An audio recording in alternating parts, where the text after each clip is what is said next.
Hello and welcome to another Arsecast Extra as always with James from Gunnerblog. James, a very festive, goodly morning to you.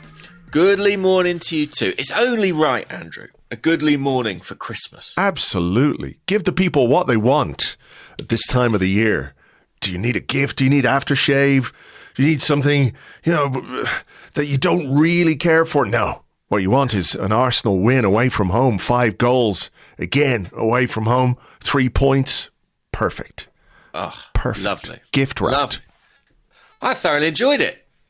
I really did. Yeah, I did too. I mean, it was an interesting game because, the scoreline didn't necessarily reflect the true story of the game. Like sometimes a 5-1 win, you score 5 and you're like, well, we were by miles the better team. I think we deserved to win. I think we were the better team.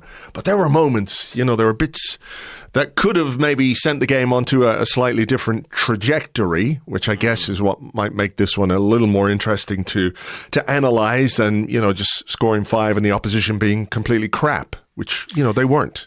No. My sort of big thesis about this game is that it was not a very Mikel Arteta match. That's true. Yeah. It's so weird. They won 5-1 and I walked into the press room afterwards and I turned to a couple of journalists and I said, I think he might have hated that. Like when he watches it again, he was in a good mood after the game, but I think when he watches it again, I think he'll be like, no, well, that is not what we do. Possibly, and I get it, but then it sort of has that. Did we have this discussion last week or the week before where the control maybe comes at a cost, right? Is the cost of control a lack of attacking threat? And then there was less control in yesterday's game and a lot more attacking threat. I don't know if that's cause correlation kind of vibe. Just because one thing happens doesn't mean it's entirely down to that.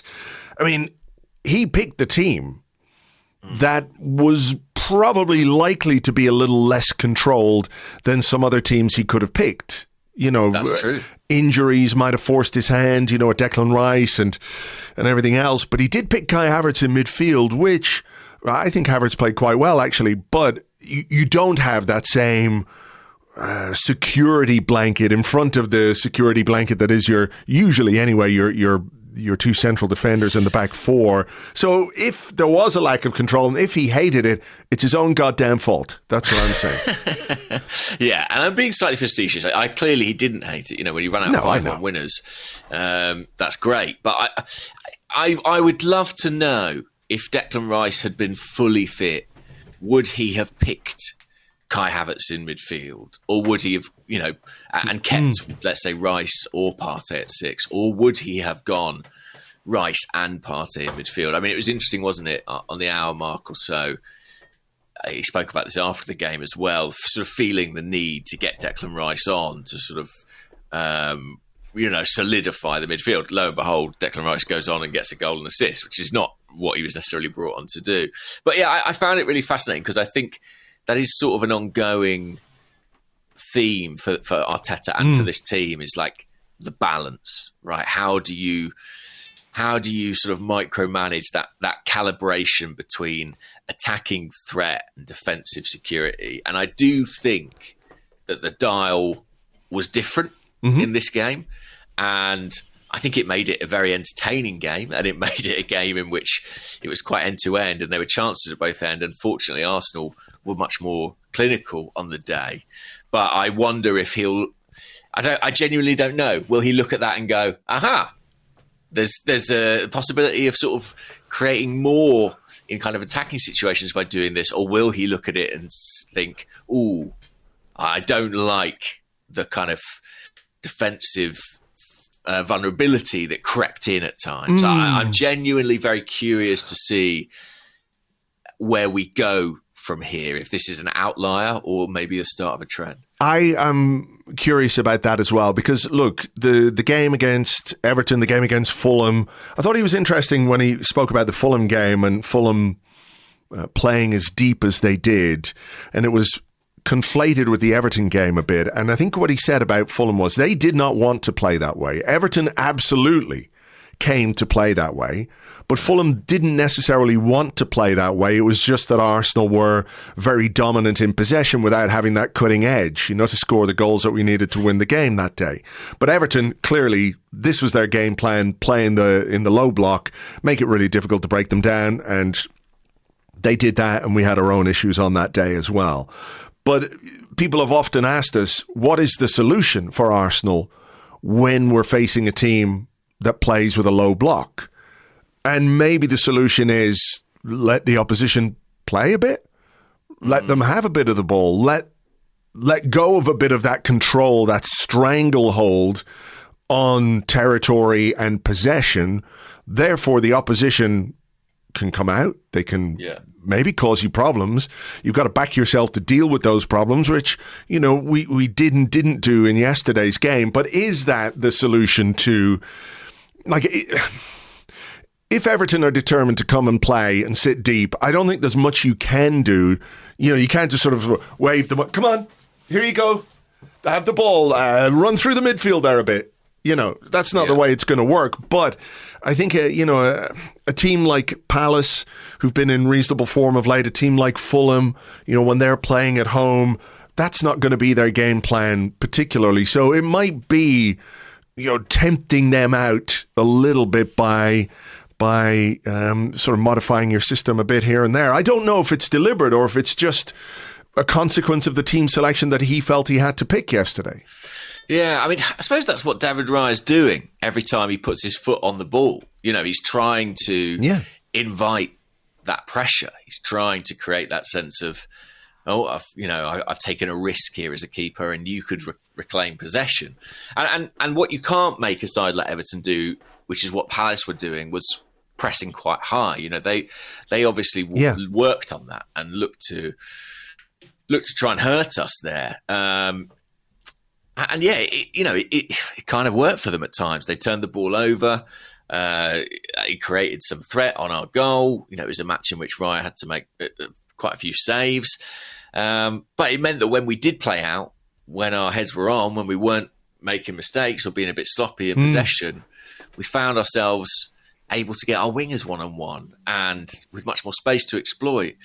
So, it is such a delicate balance, but we had the better of it yesterday, and I like you, think Kai Havertz did quite well in that midfield role. I think we definitely sacrificed something defensively having him there, but I think we definitely gained something from an attacking sense. And when you look at the goals we scored, the amount of men we were getting up into the penalty area for various reasons or within the width of the goalposts, I think was a real improvement and gave us like an added layer of threat inside the penalty box. So it was a really interesting game, I think, for lots of different reasons. Not least the fact that Gabriel Jesus is back.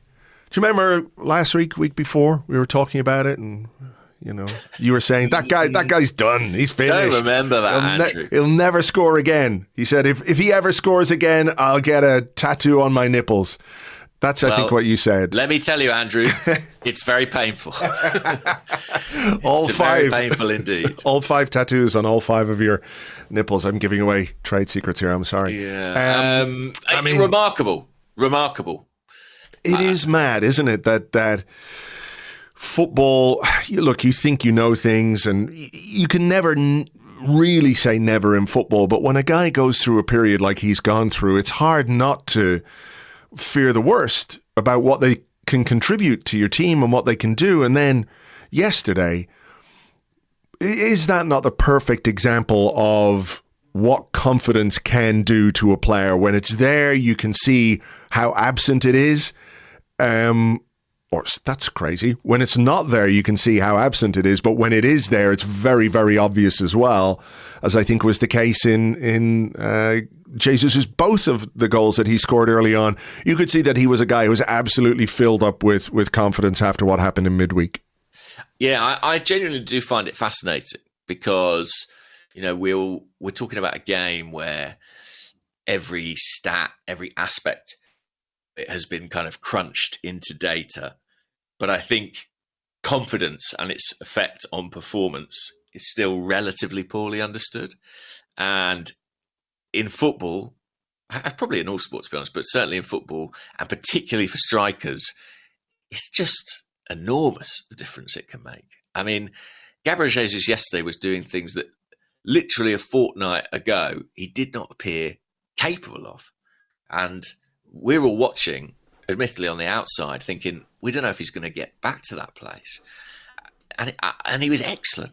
Yeah. He was excellent at Selhurst Park in pretty much every aspect of his play. I suppose the only criticism, weirdly, would be that he might have scored more goals. Yeah. I sort of think you could talk about that forever, really, how dramatic that transformation is. It is, one swallow does not make a summer, even two swallows in the space of 4 days. But, yeah, remarkable. Just unbelievable. Yeah, you need a few more swallows to make the summer in winter at Christmas time. Sure. Yeah, maybe it wasn't the right analogy for that. No. Just stick to stuff about Jesus and the resurrection and things like that. Exactly. But I know that's Easter. But I know what you're saying. It's sort of like, is Gabriel Jesus in good form now? I think you need more evidence to put it down as form, right? It was a great second half against Palace in midweek. I think yesterday, like you, I think his overall game was really, really good. The way he sort of kept possession, brought people into play. There was one moment in particular, I remember we had a throw in the second half at one point, and he made a run infield, took the ball, kept it moving. Those kinds of things that, like you said a couple of weeks ago, we were like, I don't know if this guy can do anything right. But the difference I think that those midweek goals has made for him. I watched his interview on Sky afterwards as well. He seems, always has, in fairness, seemed like a very humble guy, but admitted that obviously it's been a difficult period for him and a difficult moment for him. And I guess in terms of a couple of the other things that have happened, one on the pitch and one off the pitch when it comes to other players in the squad, which we'll get into, I think, in a bit more detail in a while, it's a very timely return to form, if we can call it form, for Gabriel Jesus. Yes, that is true. I mean, I think as well, something I was thinking about was he may be a humble guy, but it has been a very humbling experience. I mean, I was looking back at the way in which Arteta talked about him in 2022 when he arrived. And honestly, everything he said was like, this guy's transformed the club. He is the one, was one quote. He was really brought in and sort of put up on this pedestal as the man at Arsenal. And he's had to accept and acknowledge, and he's had a part in this, of course, through his own struggles for form and fitness, but a real demotion in terms of status within the squad. And that can't be easy. That cannot be easy to swallow and to accept and to go through. And that probably does plenty to your confidence too.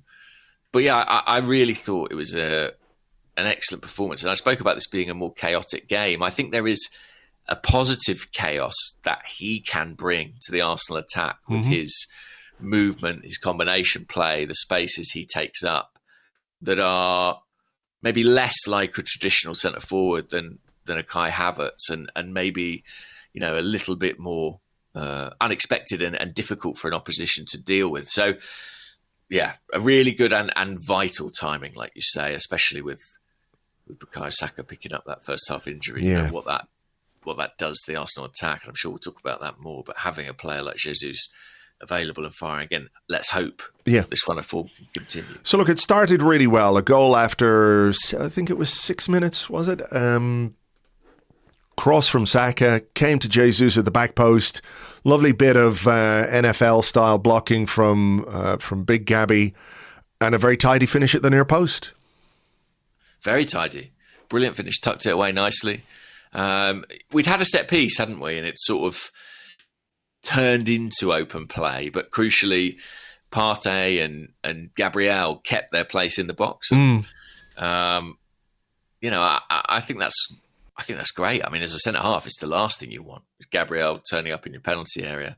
And I think he did well to kind of shield the ball and allow Jesus to wrap it into that near post. And yeah, I mean, you could see the smile on his face feeling on top of the world at that point. And why not? The other end, there was a poor pass from David Raya, which put Thomas Partey in a bit of trouble. I think it was Will Hughes who slid in and sort of hooked the ball wide, thankfully. But it was one of those where it could have been worse. And then it's hard, isn't it, not to draw a line between that moment where we lost control. Can you say we lost control? I don't think it's part of the game plan, but you put yourself under a bit of pressure and then you concede pretty much straight away.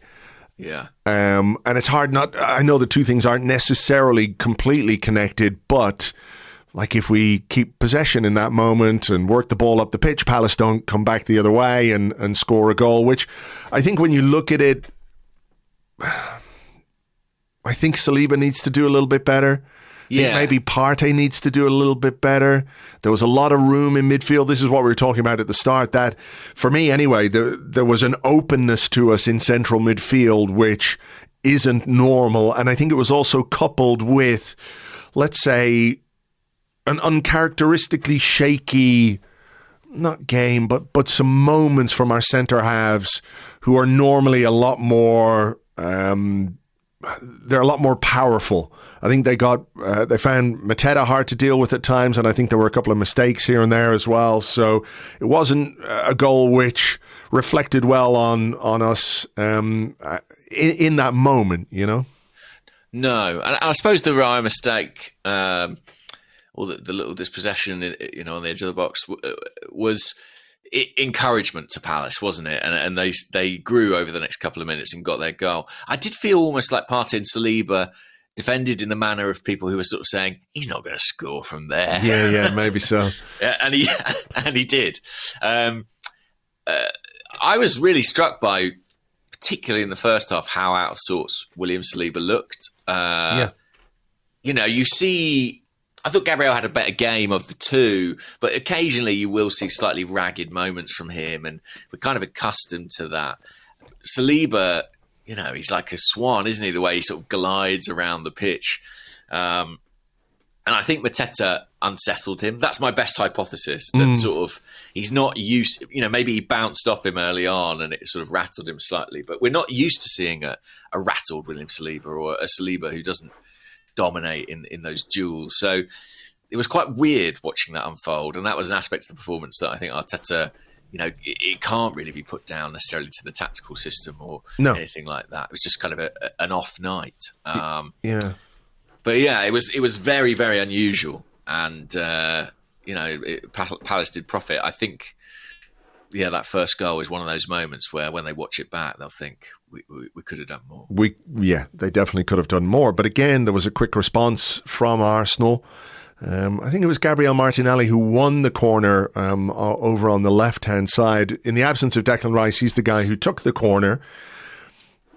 Palace leaving men upfield, as we saw Monaco do. We saw Palace do it in midweek as well.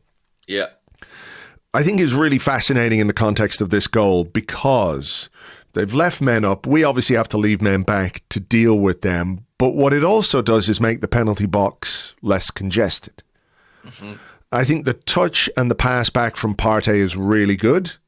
It's a nice touch with the ball kind of coming over his shoulder a little bit. He laid it back to Jesus. I think the finish is excellent. Again, a really, really confident finish from Gabriel Jesus. Yep. But the fact that there were fewer men in the box maybe gave him the space to have that shot in the first place. Yeah, I think when you watch the corner coming in, he's kind of on the edge of the box around the D, and he's sort of free to move where he wants. Yeah. It's a really interesting one because I've got a mate who's a Spurs fan, and he all season long has been saying, why don't teams just put three blokes on the halfway line? Logically, I could see where he was coming from. And when Monaco did it, I think they were the first to do it against us this season. He was like, finally. And it actually kind of worked all right for Monaco. But there is obviously an offset to it. We've spoken a lot about balance and trade-off. And there's a trade-off there. Mm-hmm. Like, if you put three men on the edge of the box, and it did give Arsenal issues. Like, I could see Jova on the halfway line communicating with the team about bringing people back. Like there was one corner from the right-hand side where Martinelli was on the edge of the box and they had to bring him back to the halfway line because Palace had 3 against 2. Yeah. And you could see Arsenal sort of learning to deal with it in real time. The Palace manager spoke about it after the game, actually, and was saying, they create a lot of chaos in the box with their running, with their movement, with what they do off the ball, the shielding and things like that. And we just wanted to reduce that. But the problem is you create more space. And Arsenal was still putting Gabriel, Saliba, Kai Havertz into that penalty area. Mm-hmm. And that's still a threat. And yeah, brilliant finish from Jesus. I mean, again, the sort of finish that you probably don't attempt if you haven't scored 4 goals in whatever it is, 100 minutes. Less, surely, because it was the second half against... Oh, yeah, you're right. It was the second half, and then this is like 14 minutes in, so you're barely an hour of football, and you've scored your 5th goal in a week against Crystal Palace. Yeah, to me, that's absolutely a finish that is informed and infused with the confidence of all the goals that came before. Can I just say as well, there is a very pleasing sound to the nets at Selhurst Park. When the ball hits the back of the net, you can pick it up on TV brilliantly, and it's one of my favourite things in football is that kind of jangly sound as an Arsenal shot hits the back of the net, and Jesus hit that one with such power that it really did make that noise. It's like the sleigh bells almost. Yeah, nice. So I should clip that sound up and turn it into sleigh bells for a Christmas song. Yeah, I mean, honestly, that was like a Thierry Henry finish, It's just beautiful. So that's 2-1, and you mentioned Saliba. There was a shaky moment not long afterwards where he got caught in possession outside our own box, which is like kind of jaw-dropping because you never really see that happen to him. I don't think Mateta was necessarily expecting the pass, so his first touch wasn't brilliant, but Raya did make a big save in that moment, and that was not the first, maybe it was the first of, I think, 3 really important saves in this game. But pretty much straight after that, we have the issue of Bukayo Saka going off, put in a cross, was feeling his hamstring, and ultimately had to come off for Leandro Trossard. We'll probably talk in the second half because I've got questions. I think it gives us a better chance to have a discussion. But what was your gut feeling when you saw that happen? Because I was like, oh no, I was wondering why he was down. And quite often you see Bukayo Saka down and then he gets back up again, he goes again. This is just part of who he is. But when they showed the replay and they just sort of, that kind of arm behind and just feeling the hamstring, I was like, oh, balls. Fuck. Yeah. Shit. It was right in front of me, actually, in that corner, and he looked like he knew straight away that the jig was up. He was clearly in quite a lot of pain. There was a lot of rueful head shaking and hamstring clutching. And as soon as the physio came on, he sort of indicated it's not good. So that was obviously a big worry in the context of the game, but also wider context of our season. Yeah. And but I actually, and I'm sure we'll talk about that, but I actually think Arsenal dealt with it remarkably well in the context of the game. I was really, obviously Leandro Trossard comes on, they get Saka off very, very quickly, which I think is one of the positives. He didn't try and play through it. He didn't aggravate it. He didn't make it any worse than it already was. And I thought Gabriel Martinelli did an excellent job for us, actually, on the right-hand side. I agree. I thought he was really effective out there. Is it just easier to play on the right in this team? I don't know. Maybe it is. I don't know. You've got Timber, you've got Odegaard. Yeah, it is. Yeah. Yeah, I don't know. I really, because he's played there a bit before and he's kind of done okay, but he's always very much been seen as someone who plays from the left. Yeah. But he made a very good job with the right hand side. I think you're right. We often see questions about why don't we swap over our wingers? Why don't Saka and Martinelli switch from time to time? Which was something we used to do a bit more of in the past under Mikel Arteta, where you would see the wide players swap over, but maybe that was before Saka became just so dominant on that right-hand side. And it's like, well, why would you take him out of there when he can do what he can do week after week on such a consistent basis? But yeah, like you, I thought Martinelli did very, very well. There were, I'm not going to say we didn't miss Saka, but I think Martinelli was effective enough for us to obviously go on and score goals. And that different balance, I guess, where you've got a guy on his preferred foot, even though Match of the Day commentator, did you watch Match of the Day last night? I did, yeah. Did you see, I think it was Conor McNamara was the commentator, and he said, Martinelli, he went outside not on his preferred foot, and then he talked about him, not being able to use his favoured left foot. And I was like, what? Wow. He's right-footed, but it gives you that different balance and maybe more of an inclination. Because I think with Martinelli in particular, Saka is more inclined to use his right foot than Martinelli is inclined to use his left foot. Whatever Conor McNamara may think. Yes, exactly. But I think it gives you that opportunity then to go on the outside. And I think we saw with the cross that led to the third goal, that little bit of that burst of pace that Martinelli has over 2, 3, 4 yards can be really impactful. Yeah, I mean, funnily enough, I saw a few people saying, finally we go on the outside. I mean, we scored from a Saka cross from his right foot, I believe, Jesus' opener. And unfortunately, Bukayo Saka was injured attempting a cross with his right foot. But I know exactly what people mean. I mean, it is a different dynamic. The way that Martinelli burst to that ball, burst to the byline and cut it back, it is a little bit of a different approach for us in the final third. And yeah, I mean, inches away from the Gabriel Jesus first half hat-trick to follow the second half hat-trick. And then Kai Havertz with what was quite a sort of Sunday league to finish, the way he sort of... I don't know how to describe it almost. No, I know what you mean. I mean, it's very unlucky for Jesus because the keeper is absolutely rooted to the spot. He's not getting anywhere near it. It's a really good header. Comes off the post, bounces kind of back and up a bit, which is why it looks... It's probably the easiest goal that Kai Havertz will ever score, but he made it look quite difficult for whatever reason. I think it's because the ball bounces up and he kind of just has to get one of his big, long legs up in the air to put it in the back of the net. I think the movement and the anticipation is very good from Havertz. Because when I first saw it, I was like, I wonder, is he going to be offside here?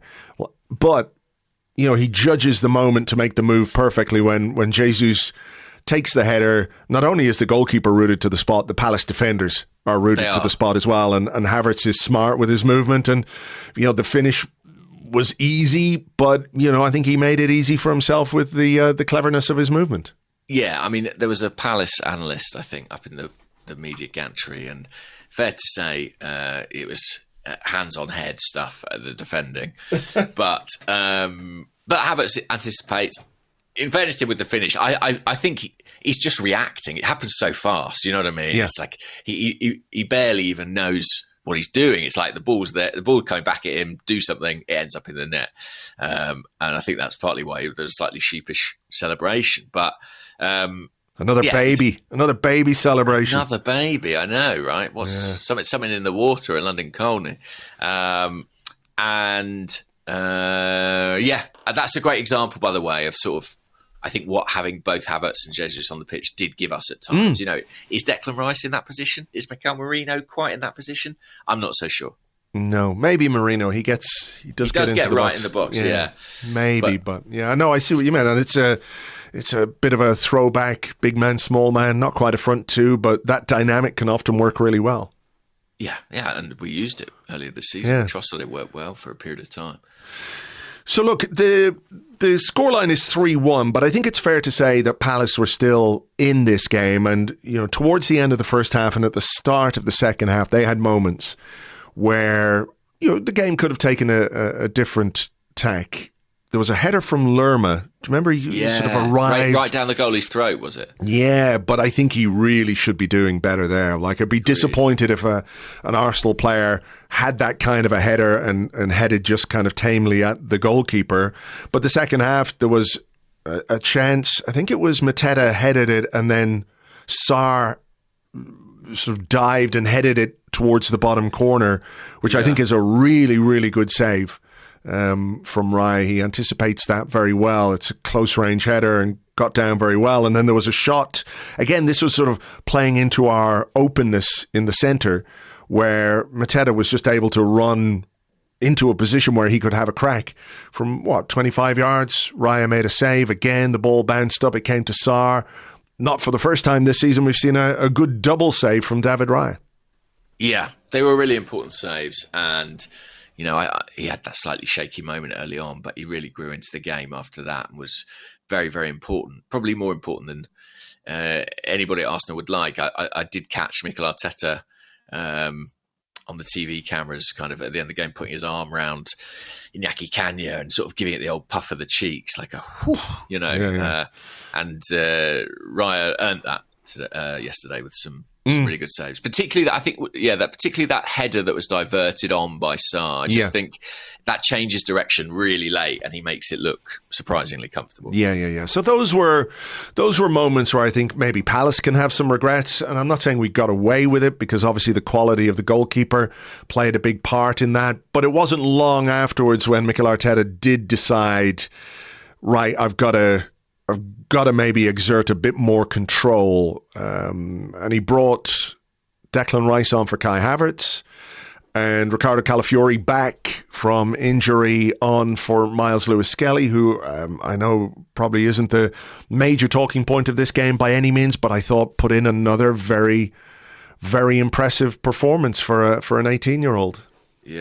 Yeah, I think I understand. Jamie Carragher said on commentary he doesn't look like an 18-year-old, and I know exactly what he means. I mean, he's so physically and mentally mature, and a huge show of faith, I think, for Mikel Arteta to start him, you know, at Selhurst Park in an away game in the Premier League, and he just doesn't look out of place. Frankly, that's all you can say. Like, he looks pretty comfortable in there, which at 18 years old is remarkable. I mean, I think, he's had a really good few weeks, and you know, he's picking him ahead of Jakub Kiwior, for example, who's an established international, or Kieran Tierney is there if we really want to use him.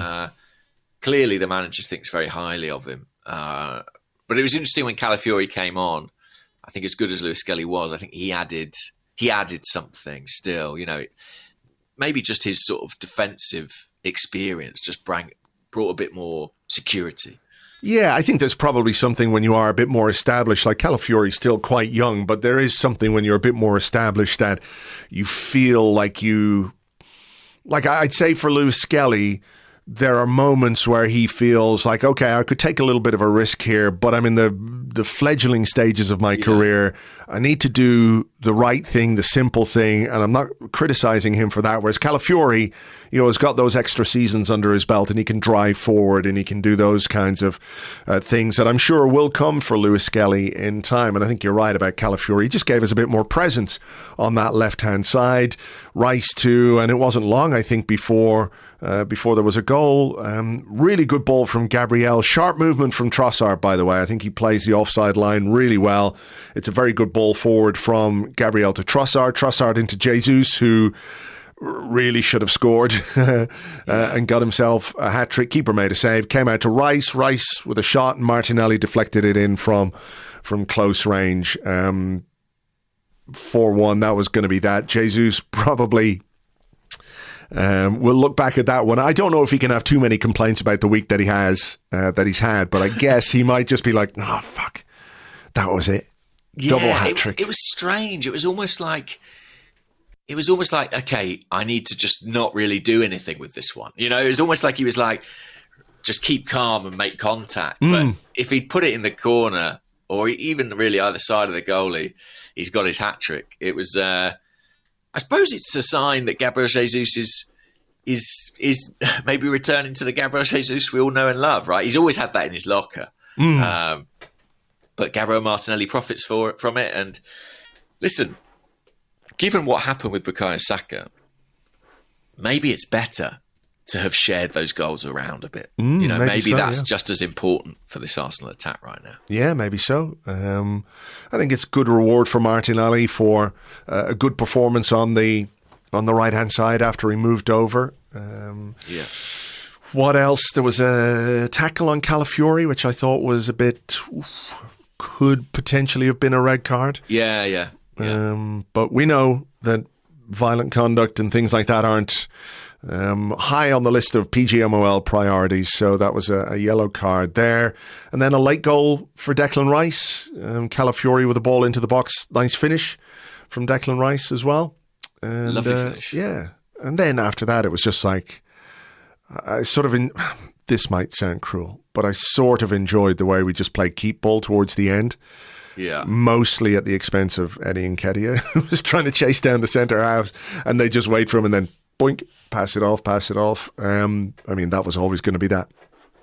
Yes, Eddie had his moment, didn't he, in the Carabao game, but didn't get a sniff last night. And, we in the important moments, we were clinical. And what a difference that can make. A game that could have been quite hairy, could have been quite tight.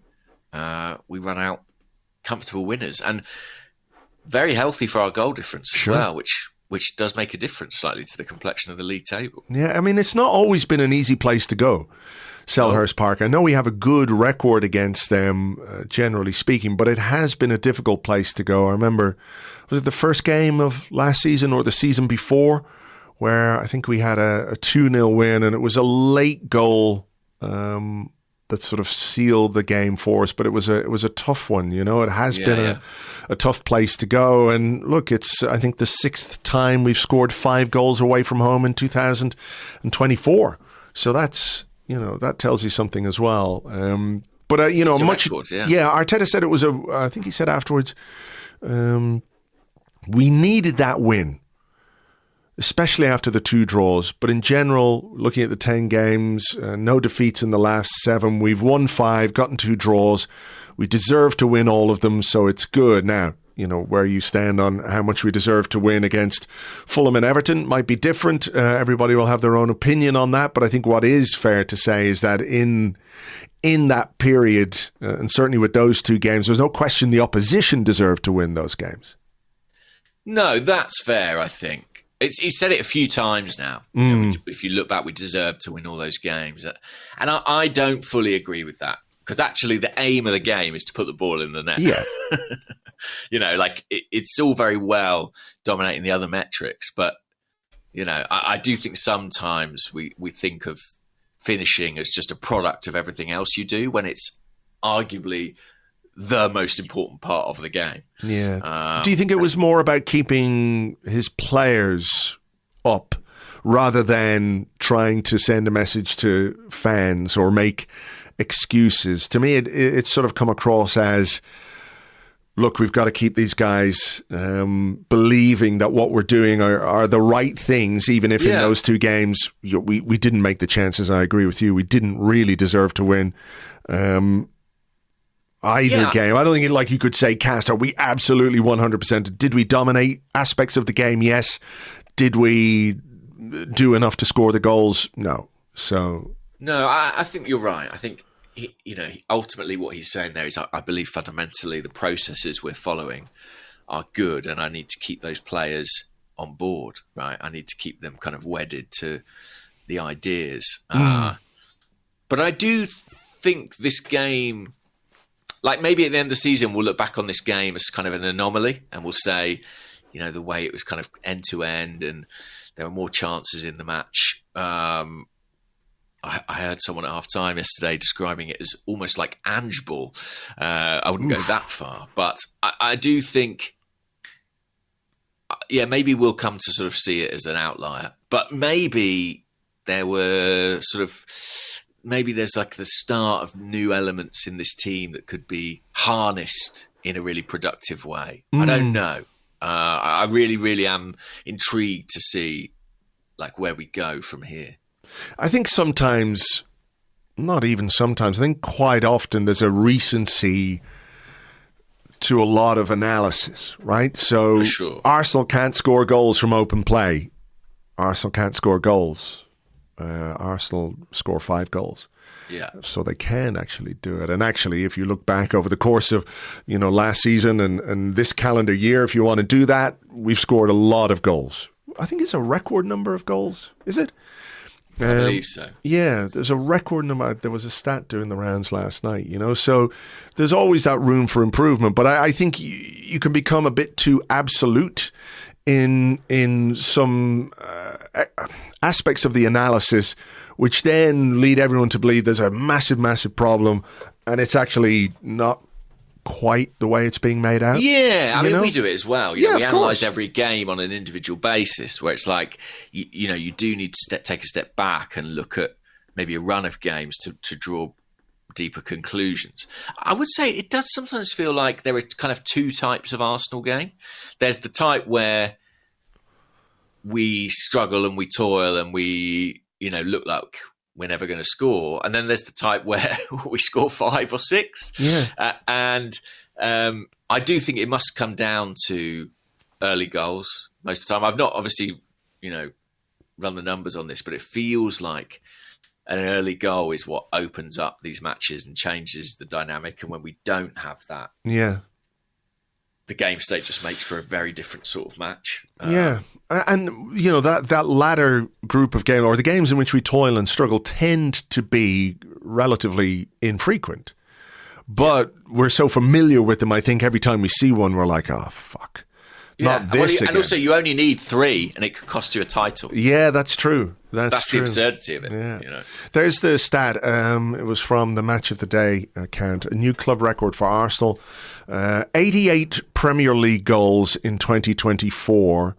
And I know that calendar year stuff isn't really the way it works, but in 2004 and 2009, we scored 86 Premier League goals in those calendar years. So this is, a team that is more than capable. I think I've got a question about this as well, so maybe we'll delve into that after the break. And just the 12 required against Ipswich to get the ton up. Given the way Ipswich played the other day, listen. It's not don't impossible. rule it out. No, take nothing for granted. Take nothing for granted. On the 12th day of Christmas. Take nothing for granted. You're right. Stay humble, guys. Important to remember those wise words from Erling Haaland. Yes. Stay humble. Stay humble, yeah. He's doing a very good job of that. Manchester City are as well. Wow. It's kind of mad. I was watching that game yesterday, just like, what has happened? It's like they've taken performance unenhancing drugs. Someone actually, mate of mine, texted me yesterday with a sort of conspiracy theory. And listen, I don't like to give airtime to conspiracy theories, but this one seems relatively harmless. So, and I genuinely found it interesting. He was like, "Do you think?" Because obviously their hearing regarding their 115 charges concluded a couple of weeks ago. He just said, what do you think the mood music around that hearing has been like at City in recent weeks? Because he said, honestly, they look like a team who think, this doesn't matter, we're getting relegated. I don't know. I mean, I don't know. I've heard nothing. But like, I genuinely, that's the most compelling explanation I've heard for what's happening at City, because it's like they're like a ghost. Yeah. They're like a ghost. I'm so excited for when we play them at home in a few weeks' time. When is it? Is it early Feb, maybe? I can't remember. Yeah, I think so. February 2nd.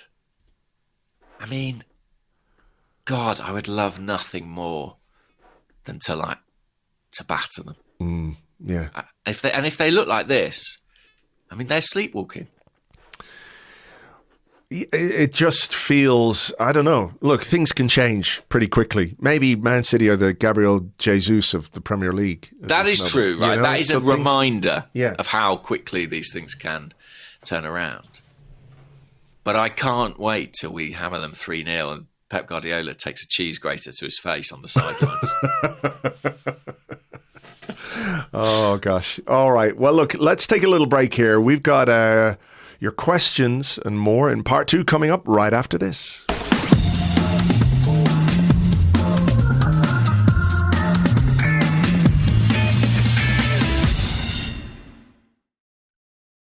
Welcome back to the Arsecast Extra. This is part 2 of the show where we answer questions that you sent to us on Blue Sky at Gunnerblog and at Arseblog, also on the Arseblog Discord chat server, which you get access to if you are an Arseblog member on Patreon. You get lots of other good stuff too as well.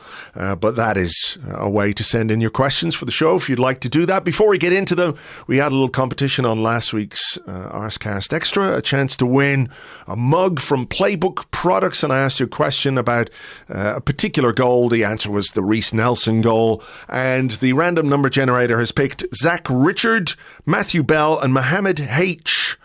You three, I'll be in touch with you. I'll get your details. You'll find a link to the Playbook Products in the show notes. And if you want to use the code Arsecast, you can get 30% off any order there. They do mugs, they do coasters, things like that as well. So you'll find the link in the show notes. Use the code Arsecast to get 30% off at discount. I'm going to go first on the questions, if that's all right, James, because we had... I looked this up, a shit ton. That's the actual official number of questions that we had about throw-ins and, in inverted commas, time wasting and things like that. So let me go through a few of them. I enjoyed this one from Wishful Llama. Do we need a new throwing coach? Jamie Kafash says, applying your own logic to the Timber yellow, how would you feel if an opposition player took as long as he did on those throws? Personally, I'd be furious and would be demanding a yellow. We've been screwed over by refs deciding to apply a law only to us, but in this case, Timber is taking the piss. Where else? There was one on the Discord as well. Maxwell Young, how are you feeling about our throw-in delays? Some feel natural as we look for a spare man, but most feel obvious to everyone. Miles Lewis-Skelly got caught out and lost our throw-in, which just negates all benefit from a game's worth of delays. Can we just stop and try to play? Similar question from Andro Antoev as well. Question about like David Raya wasting time. What's your feeling on all of this? Do our throw-ins frustrate you? Do you think that it's completely deliberate? Is it just trying to maximize the opportunity to keep possession, or where do you stand? Well, I thought the booking was fair for Timber, I have to say. I don't agree. I really don't. Really? No. Like, I don't think a player should get booked for that. I just don't. I think he's trying to find a man. The crowd got a little bit antsy, and the referee refereed the game based on what the crowd were doing rather than what Timber was doing, because you see players take that long on throw-ins. Like, I think if a player is doing it all the time, like, give them a warning, at least one warning, and say, look, you got to speed it up here, otherwise you're going to get booked. I think giving a player a yellow card for just taking a little bit, 4 seconds too long on a throw-in, I don't think that's right. But I understand, let's say, the frustration of the crowd. Yeah, okay. I think in the context that we're in, where a delay and a restart is a booking, I was like, I mean, this throw-in's taking a really long time to take. Now, where I sort of slightly contradict myself, I don't necessarily believe that he was time wasting in the sort of traditional sense. Like, I don't really see the point of him eating up the clock at that particular moment. I don't think that that's what's happening. No, it was 2-1 on after about like half an hour or whatever it was. It wasn't. Yeah, I didn't think it was time wasting. Was it slow? Yes, but I don't think it was time wasting per se. I think it's tricky, isn't it? Because the player throwing the ball gets booked, but really is the onus not on the outfield players to make themselves available for the throw, which wasn't, he was genuinely, I think, looking for a pass. He was looking for a free man, and he didn't have one, so he wasn't just going to chuck it away and give away possession. So I think really we should be looking at the guys who are making themselves available or not, swiftly enough. what was the difference was the Lewis Skelly one in the second half, was that a foul throw, or did the referee just decide you've taken too long or you've tried to steal too many yards, I'm giving the throw to the opposition? Is that not the best way to deal with that situation, rather than give out a yellow card, which in the grand scheme of things, isn't the most, it can have a big impact on a game. I think one yellow card puts a player on the edge. And I think Timber dealt with it really well, by the way, because I got the sense, I don't know if you would agree with this or not, I did get the sense, perhaps a bit scarred by what else has happened to us during this season, that the referee was open to the idea of a bullshit red card for Arsenal. Maybe. I mean, listen, I think my feelings about that booking would be very different if it had led to a red. And of course, it might well have done. I suppose that the sort of justification of the yellow in that situation is that it's kind of a deterrent. It is an unfairly heavy punishment for that one individual. But I suppose the idea is, well, I give that out and then they stop doing it as a team. The Lewis Skelly one was quite unusual. I don't remember seeing that before. I think it was for encroachment. It was for gaining ground before taking the throw. That's from the pointing and from what Lewis Skelly did. That's kind of what I inferred from it. But yeah, I don't mind that as a kind of ruling. If you commit a throw that's deemed to be breaking the rules in some respect, whether it's gaining ground, whether it's delaying unnecessarily long, maybe you just flip it. Yeah. Maybe you just take the card out of it. But for well, why is one a booking and one isn't? Yeah, that makes no sense. I mean, I was really sort of confused by that. I'd love to. I wonder how long those two incidents were. People like nothing better than for us sitting in silence and counting stuff that happens on screen during a podcast. It's good radio. It's the best radio. Yeah, I don't know. Like you say, the crowd is the kind of X factor in this that sort of determines these things. Yeah. And I think more often than not, in theory, we've said this before, but these things should benefit us rather than hurt us. It should be other teams time wasting against us. Do you think that we do time waste? Just to move the conversation on slightly, do you think Arsenal do time waste? Do you think we are culpable when it comes to that? I mean, I think... Is it perceived as time wasting because usually we're ahead in games?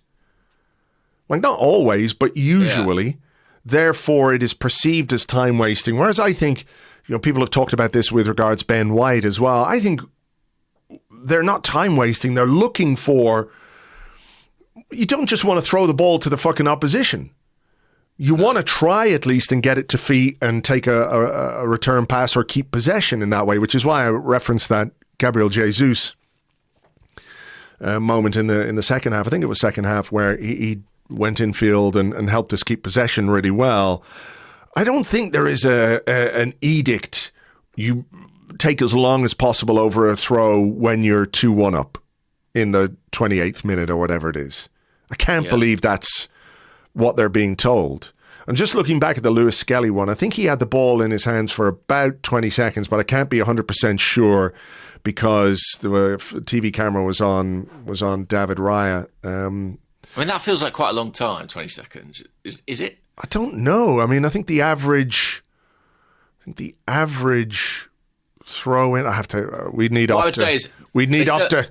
We need Opta, but they certainly aren't adding on 20 seconds for every throw in a game. Do you know what I mean? At stoppage time. I don't know. But, yeah, I think there's a deliberateness about Arsenal. Listen, do we waste time? Sometimes, yes, absolutely. When we're leading with 10 men at Man City, you better believe it, we waste time. Oh, sure. In tight games where we're one goal ahead and, we're not even hanging on, but just defending our lead, we waste time. David Raya goes down injured. We know all the tricks, right? Mm-hmm. We've seen them. I'm just not sure we do it at 2-1 at Selhurst Park in the first half. And I think it's a deliberateness about what we do. But I suppose the question becomes, if you're playing in an environment where you are going to potentially get a yellow card for that, is it worth it? Yeah. I mean, that it's... it is, I suppose, up to us to manage those moments and not give the referees the opportunity to give yellow cards for those kinds of things. I mean, I've seen Ben White get that card at home though as well, you know? Yeah. Yeah, it does put Timber on a bit of a knife edge, doesn't it? A tightrope. But like I said, he dealt with it. He dealt with it really well. What I found really strange was the referee having a word with David Raya in the 18th minute. When have you ever seen a goalkeeper get pulled up by a referee for perceived time wasting in the 18th minute of a game? Never. Well, how many times has it happened to us, you know, at home, and a goalkeeper is like taking his goal kicks and he goes to the other side of the goal, and it's like you get to the 86th minute and the referee goes over and has a word, and then like in the 94th minute he'll give him a yellow card. Like in the 18th minute? Come on. I think it's clear, isn't it, that we're battling kind of preconceptions about this team now. Yeah. That you know, this idea of the dark arts, in inverted commas, has kind of pervaded the football consciousness, and you know that's kind of the prism through which we're seen. Is there truth to it? There is some. But, you know, I think, unfortunately, those biases seem quite embedded at this point in time. The other thing that's absurd to me is that Timber taking a bit too long over a throw-in is worthy of the same punishment as a guy who crunched Calafiori's ankle. Yeah. That's always we spoke been... about this when Rice and Trossard got sent off, didn't we? Yeah. You know, like...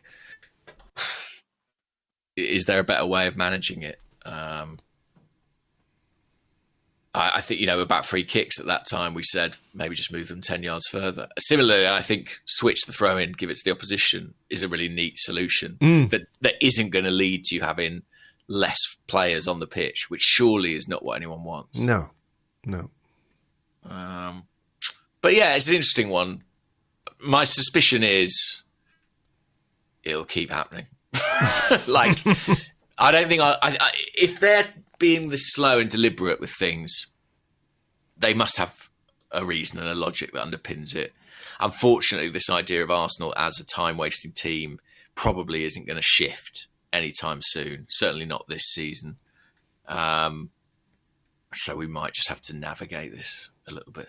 Just be a bit quicker, I guess, for a few games and let it die down a bit. Yeah, exactly. You know? Just sort of manage the situation. Yeah. But it, you know, it could be very much tied in with Mikel Arteta's control, right? Yeah, that's what I've kind of been thinking. You know, like is it a bit too? You know, sometimes do we have to accept? Look, it's not the perfect throw-in, but I'm not going to get a yellow card. Yeah. Maybe we do. Maybe we do. What about Bukayo Saka? We did speak about that. Yeah. And lots of people had different questions. I mean, Deza Vidi here said, does the Saka injury mean we now have to do something in attack in January? And lots of questions about how long Saka might be out, how it might affect us. I mean, look, we don't know how long he's going to be out. No, they probably won't know till Monday. Yeah. So, you know, we don't know. It doesn't look good when a guy goes off on crutches, though, and he leaves the ground on crutches. And that could be an abundance of caution, right? Just make sure that whatever has been done doesn't get damaged or aggravated in any way by the short walk to the team bus or anything like that. But the fact that you're having to manage it in that way suggests that there is something a bit serious, or at least not just run of the mill, right? It's the same hamstring that he injured, was it just before international duty? Yeah, I think so. In the Chelsea game, maybe. And after the game, Arteta spoke about third hamstring injury, I think, since the summer. Now, I'm not entirely sure if all three are indeed the same hamstring, but the fact that it's a recurrence of sorts is a worry, I would say. Yeah. I mean, Arteta has, you're always trying to sort of gauge people's demeanour post-game, and he has different registers in which he talks about injuries. And he sounded genuinely, I think, concerned about this one. Yeah. Compounded, although people will scoff at this, I imagine, by the fact that we lost Raheem Sterling the day before to another injury. Didn't sound particularly not confident, but, Yeah, I mean, again, they don't know the extent, but, I don't think they feel good about it. Yeah. So the question is, like, what the fuck do we do? Well, people keep saying, how long is he going to be out? It's a reasonable hypothesis, isn't it, to say at least 3 weeks, I think. So if it's 3 weeks, when you look at the schedule that we have, 3 weeks could be 6 games, maybe? Yeah. I mean, it's not... They're not the worst games that he could possibly miss, I think. Like, we've got a lot of home games in that period. Brentford away, though, Brighton away, United in the FA Cup, a North London derby, Aston Villa at home. Then you're looking at... bad. Yeah, they're bad. It is bad. So what have we got? Ipswich at home, Brentford away, Brighton away. The away games are hard then, no doubt about that. Oh, and of course there is... the League Cup semi-final. The League Cup semi-final against Newcastle, between the Brighton game and the United game. I mean, would he have played that? I don't know. Probably. Yeah, probably. It's Bukayo Saka. So what do we do? I think there's a very short-term problem for us, right? Because one of our best players is out injured, and he is the output machine when it comes to Arsenal, when it comes to goals and assists. He is the guy who really, really, really does produce with consistency all the time. But Andrew, have you met Gabriel Jesus? My new friend for the last 4 days. New friend. So look, this is what we're talking about. The timing of it might be decent. Where I think we have to step back a bit is consider what we might do in terms of how we build a squad that could benefit Bukayo Saka, if that makes sense. Like having the ability to... We've had this discussion where it's like he's one of the best players, therefore he's going to play all the games or most of the games because he is just the quality demands his inclusion. But this was his 250th appearance yesterday for Arsenal at 23 years of age.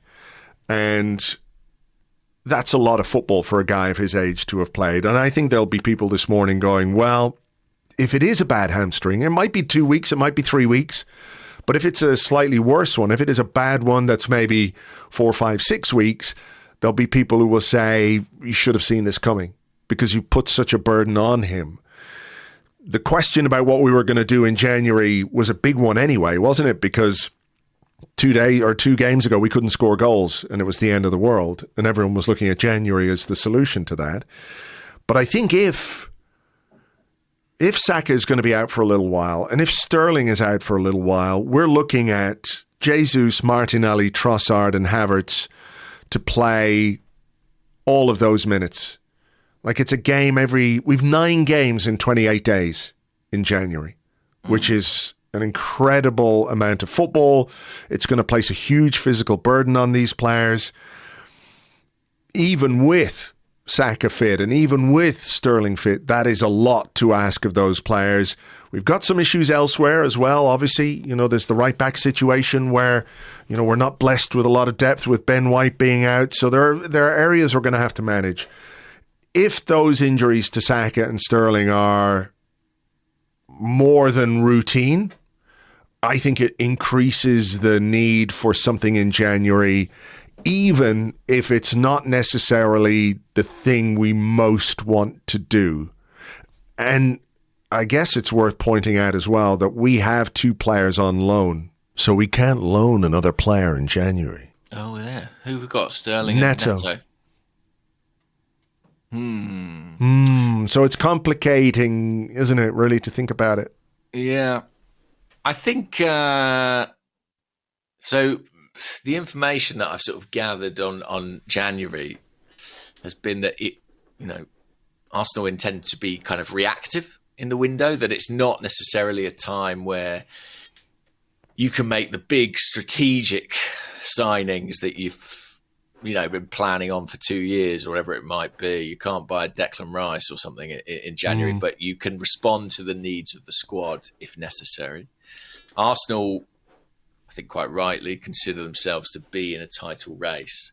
And this, these conversations were prior to Saka's injury, but if something were to come up that needed immediate attention, then Arsenal would seek to rectify that. So I guess these scan results are going to have a massive say. I mean, if he's had 2 or 3 hamstring injuries to the same hamstring, you get into an area there where you're like, could there be a procedure or something? Maybe, but maybe you have to put yourself in a situation where, as brilliant as Bukayo Saka is and as important as Bukayo Saka is, you have to be able to build or pick teams which don't ask as much of him, at least until such time as he can get on top of those hamstring injuries. And then maybe even going forward, you have to recognize that, look, it's easier said than done, isn't it? Just rest Bukayo Saka. And it's like, well, the best players don't really get rested. The best players play all the minutes. They play all the games. And crucially, they want to play all the games. Yeah. I've got to say, I can't quite get there on that. Like, I'm sure there's going to be Saka debate now. Does he play too much? I don't see it like that. Like, this is one of the world's elite players, and I think Mikel is right. They play all the games. But let me throw this at you, just as playing devil's advocate here, right? Yeah. Did Bukayo Saka have to come on in midweek against Crystal Palace, for example? Now, I know there's the periodization, whatever you want to call it, where, players, by being continually involved, it helps maintain their high-level fitness, right? So there is that aspect of it. But is it a case that for a game like that against Crystal Palace, and I know he made a difference and he made a great pass for Gabriel Jesus to score the second goal, which was really important in the grand scheme of things. So, but is there maybe a need to find a way in these midweek games in the Carabao Cup? And I'm not saying we shouldn't take the Carabao Cup seriously. We should, and we did, and we're in the semi-final, and that's great. But is there a way of building your squad where for a game like that you don't need Saka, and maybe that then plays a part in what happens yesterday? I'm just maybe. I don't know. Like, I feel like the correlation doesn't mean that that's sure relevant. Footballers get hamstring injuries, and if you've had one earlier in the season, maybe you're at risk of aggravating it. I just, maybe it's partly because I can already see a kind of exhausting debate coming about Saka and game time and minutes and overuse. And whenever I worry about Bukayo Saka, I worry much more about the treatment he gets from opposition players than I do about him playing a lot of minutes. But yeah, maybe I'm in a minority in that. I don't know. I think, I just think that footballers get injured. Like, what do we expect? Him to play every single game for his entire career? Like, that's not going to happen. Sometimes footballers get injured. This is one of those times. Yep. And in fact, I'm sure we had a conversation a few weeks ago where he came off with 20 minutes to go in a game, and we were like, it's great that Arteta's doing that. And so I just don't. And, I take your point. Do you want to use him against Palace? But it's like, well, do you want to win the game? No, I get it. I was just playing devil's advocate there because, he made the difference. He did make a difference. He really did make a difference. Had a big impact. Obviously. Yeah. But I mean, again, does this maybe come back to,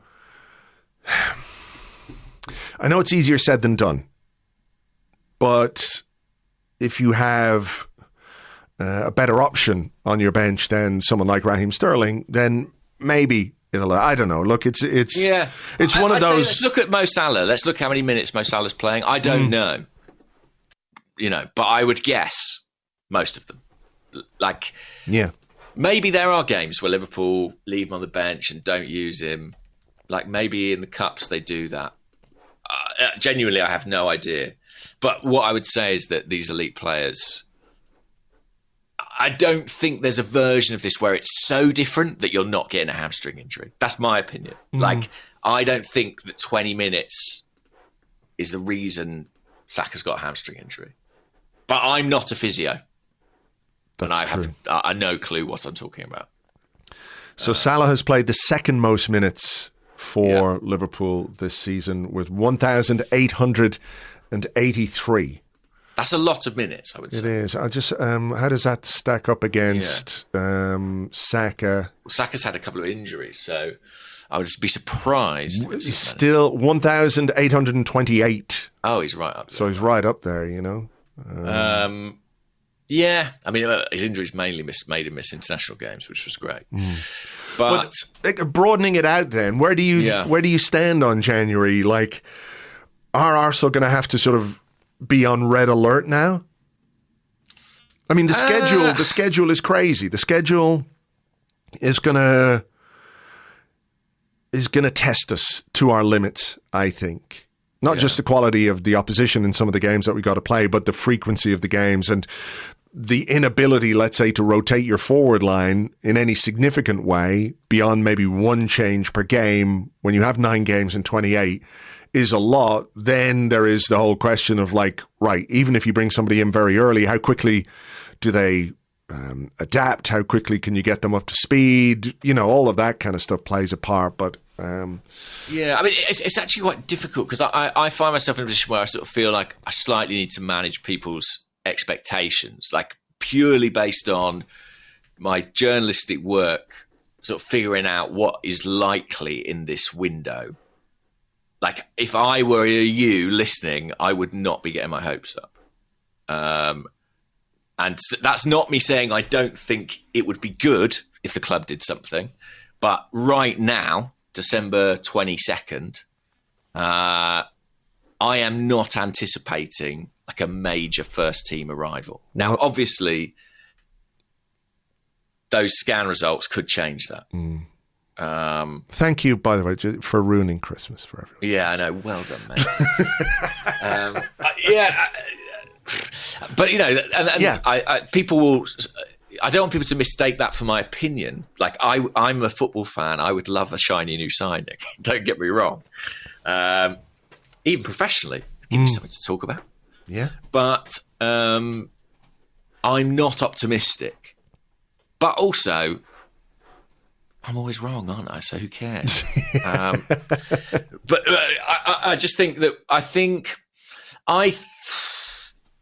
the loan thing is a bugger, actually.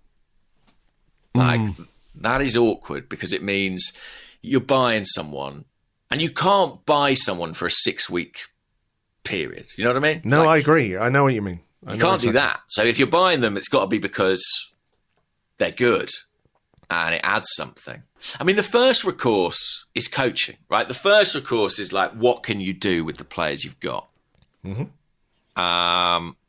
I think the answer to that is more. Like, and we showed a bit of that against Palace. Can we get more out of Jesus? Can we get more out of Martinelli? Can we get anything out of Raheem Sterling if he's fit? If he's fit. If he's not fit and if Saka is out, I agree that puts us in a bind. I agree that makes it look tricky. I mean, what have we got? Trossard and Martinelli. And Jesus is a wide. Jesus is a wide option as well. Yes, that's no true. Question. He's played a lot there. We also, maybe a push. There was a question there from Mayo Gunner.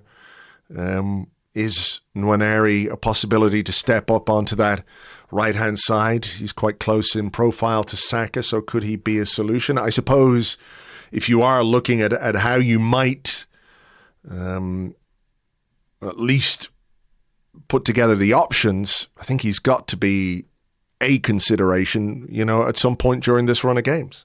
Yeah.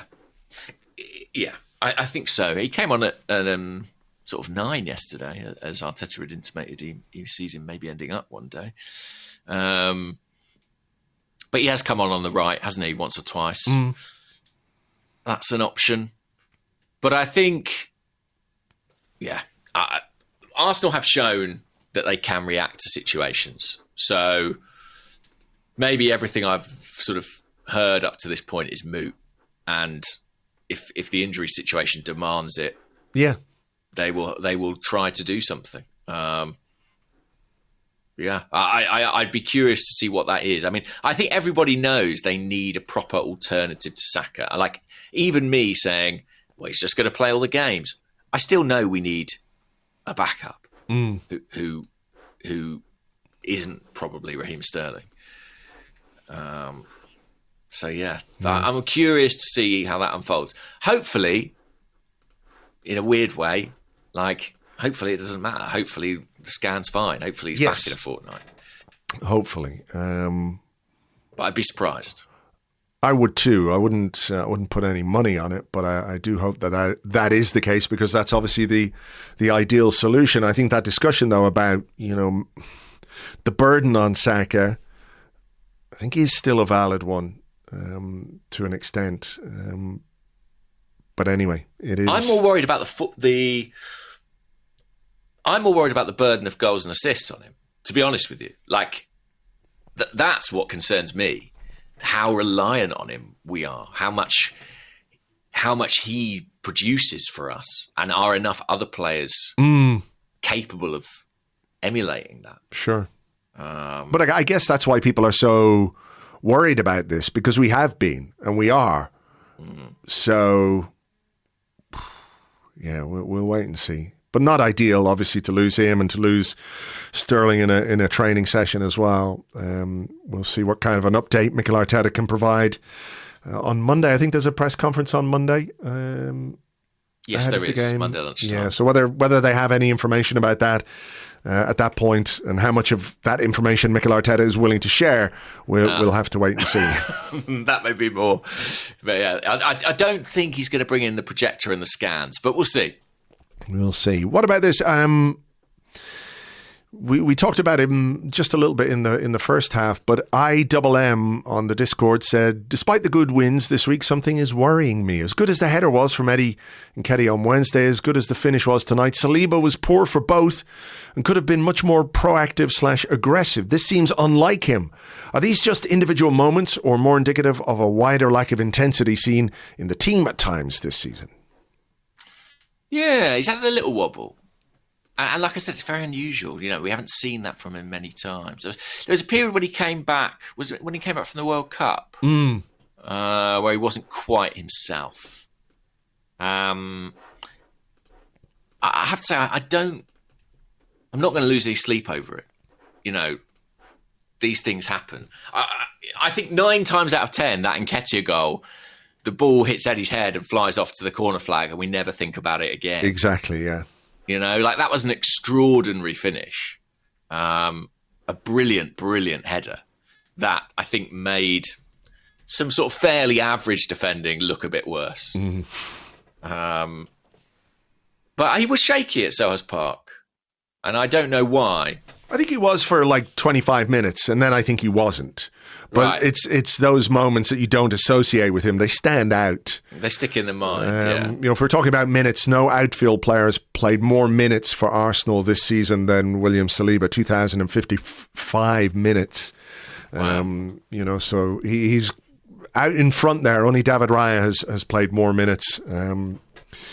So maybe that's it. A little bit. I just think sometimes you go through a little blip of form, and I don't worry too much about Saliba in the grand scheme of things at all. I think he'll go through another 8-10 games and be majestic and imperious, and that's what he does. I think it's inevitable. Every player makes the odd mistake here and there. And he's made a couple. It's been a little bit unsettled at the back as well. We've not had our Saliba and Gabriel kind of installed alongside each other for a few weeks, so maybe there's just a bit of the rhythm's not quite where it might be. Yeah. But he will get there. He's class. I think so. What about this from Wilbs, who says, perspective in the media and of the Premier League title race in general. Does the coverage of the title race and where we sit need a bit of perspective? I mean, yeah. Sorry to just repeat himself there slightly. But he goes on. A week ago, we were all but written off, and now we've scored a few goals from open play, got a good win against Palace. The narrative has swiftly changed to back in it, especially when you look at our fixtures. You could draw parallels to the way Gabriel Jesus is now talked about. It's a long season, things can change. But the media only seem to care about the next 2 weeks. Yeah. What are your thoughts? Well, I think that's true to an extent because it makes for more...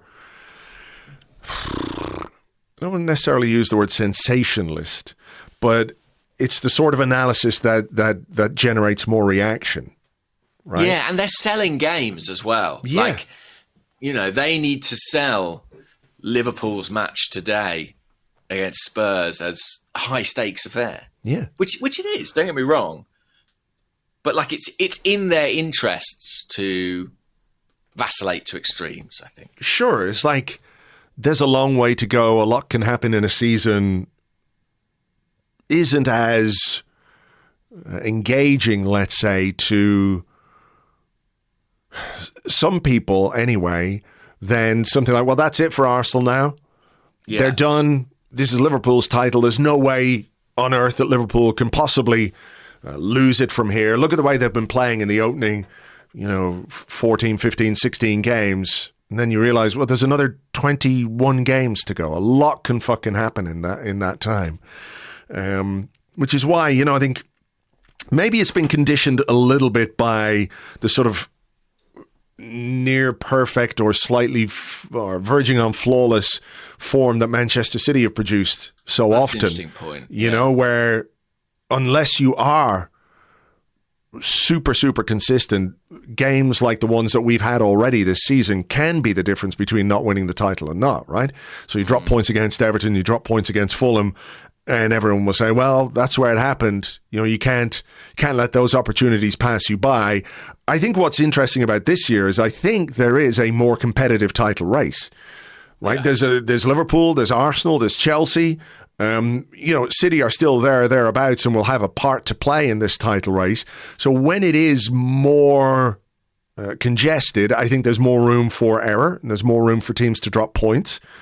But yeah, I think it is just a condition of the media world in which we live where headlines and analysis and captions on videos and all of those things are targeted to generate reactions rather than be, I don't want to say dishonest or untruthful, but there's a way of obfuscating what is obvious and choosing the more sensationalist line that I think is more prevalent than ever these days. True. But also this is football discourse. Like, we all update our opinions every Monday morning based on what happened that weekend. Do you know what I mean? Yeah, very few people sort of take a longer term view in football. And I must say that a lot of the coverage last night of Arsenal, it was very much like they're in the title race. And part of that's because television want a title race, and I think as well, the fact of Liverpool having 2 games in hand has kind of concertinaed the table at the top to a certain extent, where it kind of feels like, oh, it's actually really close now. We're only 3 points off. So suddenly something that looked like a massive gap now looks very small. Yeah. Now, look, they might, the form they're in, they might lose those 2 games. They've been conceding goals. They might drop points again. They've got a hard game today, albeit against one of the maddest football teams I've ever seen in Ange Postecoglou's Tottenham. But, I suppose the message is it's December and nobody knows. That's it. Nobody knows. There's a long way to go. A lot can happen for better or worse. What do you? I mean, dare you venture that Liverpool might drop points at? I mean, Spurs? they might. It would be the kind of stupid thing that Tottenham do. Exactly. Is turn up and be really good against the team you don't expect them to be, and then they go and lose to fucking Doncaster or something, you know? Yeah. Like, I wouldn't put money on it. They could just as easily be absolutely shit and get turned over. I mean, I watched the game in midweek. No, I didn't watch the game. I turned on and it was 3-0. And then they went mad. It was insane what happened after that point. It was fucking ridiculous. And I was sitting there going, this is actually very, very entertaining. It's sensational stuff.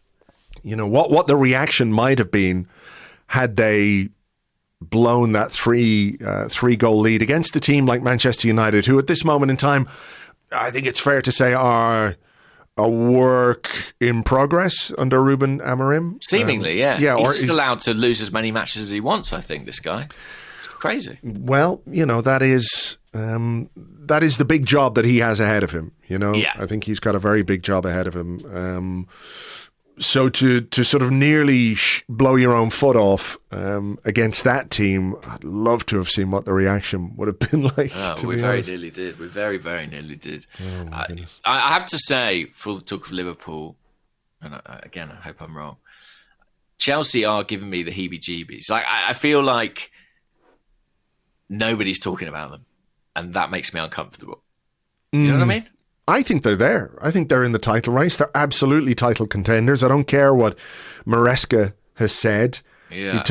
He's talking it down the whole time, which I completely get, but they're there and they are title contenders and they score a lot of goals. They win a lot of games.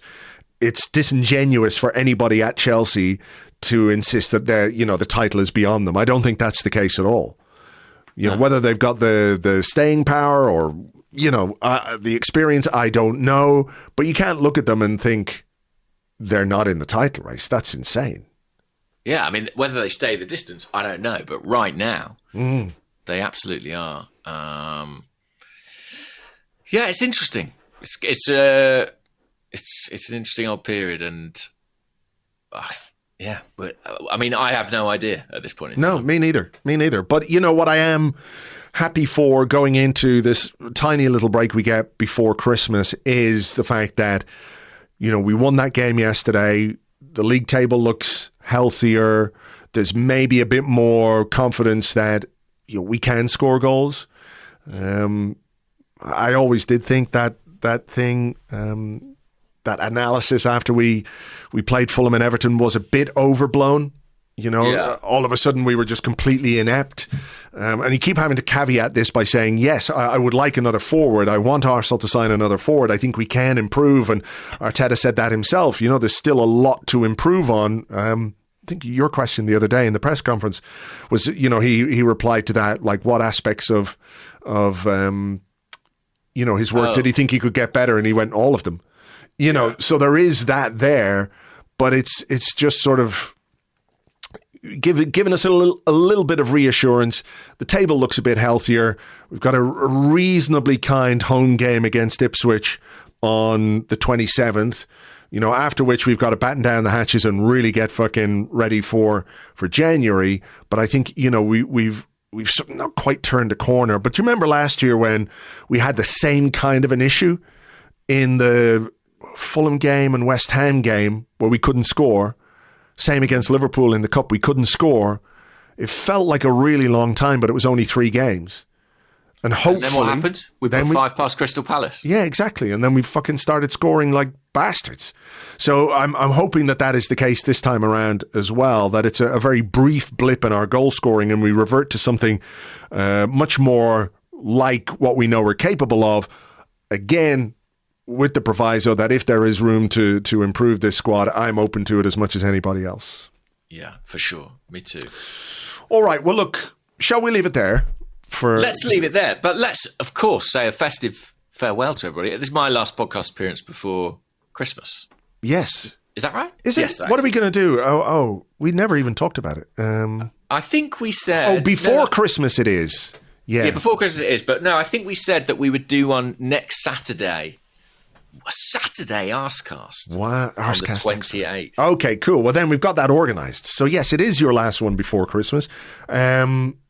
You got an excited little guy in your house? Probably a bit too soon for him, is it? Or is he getting there? Yeah, he's interested. He's interested in the lights. He's into the lights. He likes to eat the lights on the Christmas basically. tree. Yeah, it'll be nice. He's very into like seeing all his family, and he's very into wrapping paper. So I think he's going to have a good time. I thought you were going to say he was very into rapping, and I just had a picture of him dressed like a little tiny Eminem. Oh, we can but dream. That would be it. Maybe one day. Maybe one day. So yes, I'm going to be with big family gathering this Christmas. Very cool. Looking forward to it. Very cool. Well, look, to everybody out there, whether you celebrate or not, we wish you all the very best. Health and happiness and peace at this time of the year, wherever you are in the world. As always, thank you so much for being with us, and thank you for listening. We appreciate it so much.